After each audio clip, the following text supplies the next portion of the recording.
അസ്സലാമലൈക്കും.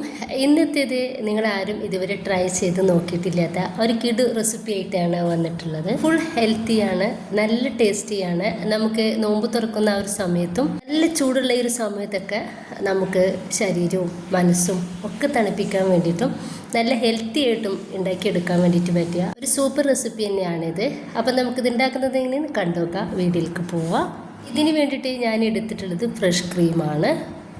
2 മിനിറ്റ് പോലും വേണ്ട നമുക്കിതൊന്ന് റെഡിയാക്കി എടുക്കാൻ വേണ്ടിയിട്ട്. ഫ്രഷ് ക്രീം നന്നായിട്ടൊന്ന് കുലുക്കി കൊടുത്തിട്ട് നമുക്കിത് ഈ ഒരു പാത്രത്തിലേക്ക് ഒഴിച്ചു കൊടുക്കാം.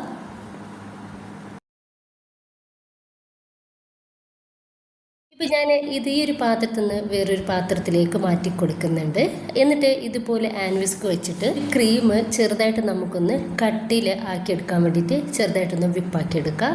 നല്ല തിക്നെസ് നമുക്കിതിന് ആവശ്യമില്ല കേട്ടോ. അങ്ങനെയാണെങ്കിൽ നമുക്ക് ബീറ്റർ വെച്ചിട്ടൊക്കെ റെഡിയാക്കി എടുക്കാവുന്നതേ ഉള്ളൂ.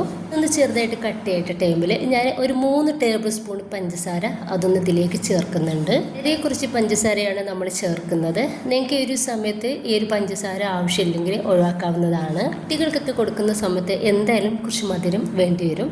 ഇതിപ്പോൾ ഒന്നും കൂടി നന്നായിട്ട് ഞാൻ ഇതുപോലെ ഒന്ന് ബീറ്റ് ചെയ്യുന്നുണ്ട്. ഒരു പഞ്ചസാര നമുക്കൊരു ക്രീമിൽ റെഡിയായിട്ട് കിട്ടാൻ വേണ്ടിയിട്ടാണ്. ഇപ്പോൾ ഇത്രയും മതി.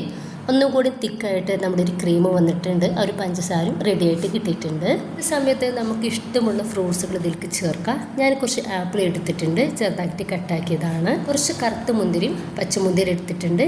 അപ്പോൾ പച്ചമുന്തിരി വല്ലാണ്ട് ഇഷ്ടമില്ലാത്തതുകൊണ്ട് അത് വളരെ കുറച്ച് എടുത്തിട്ടുള്ളൂ. ഇനി കുറച്ച് അനാർ എടുത്തിട്ടുണ്ട്, അതുകൊണ്ട് ഇതിലേക്ക് ചേർക്കാം. നേന്ത്രപ്പഴത്തിൻ്റെ ഒരു പകുതി എടുത്തിട്ടുണ്ട്, അതുകൊണ്ട് ഇതിലേക്ക് ചേർക്കുന്നുണ്ട്. എൻ്റെ കയ്യിലുള്ള ആ ഒരു നേന്ത്രപ്പഴം നന്നായിട്ട് പഴുത്തിട്ടുണ്ടായിരുന്നു. ഇനിയിപ്പോൾ ഇതെല്ലാം കൂടി നമുക്കൊന്ന് മിക്സ് ആക്കി കൊടുക്കാം. പുളിയില്ലാത്ത എല്ലാ ഫ്രൂട്ട്സും നമുക്കിതിലേക്ക് എടുക്കാവുന്നതാണ്.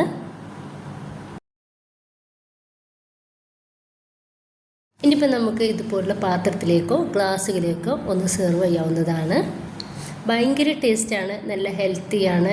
വെറും 2-3 മിനിറ്റ് മാത്രം മതി നമുക്കിതൊന്ന് റെഡിയാക്കി എടുക്കാൻ വേണ്ടിയിട്ട്. ഒരിക്കലും നിങ്ങളിതൊന്ന് കഴിച്ച് നോക്കണം. അപ്പോൾ തന്നെ വീണ്ടും വീണ്ടും നമുക്ക് കഴിക്കാൻ വേണ്ടിയിട്ട് ഇഷ്ടമാവും കേട്ടോ. അത്രയും ടേസ്റ്റിയാണ്, ഹെൽത്തിയാണ്. ഉണ്ടാക്കി നോക്കുക. നിങ്ങളുടെ അഭിപ്രായങ്ങൾ കമൻ്റായിട്ട് അറിയിക്കാൻ വേണ്ടിയിട്ട് മറക്കരുത്. ഇൻഷാ അല്ലാഹ്. ഓക്കെ.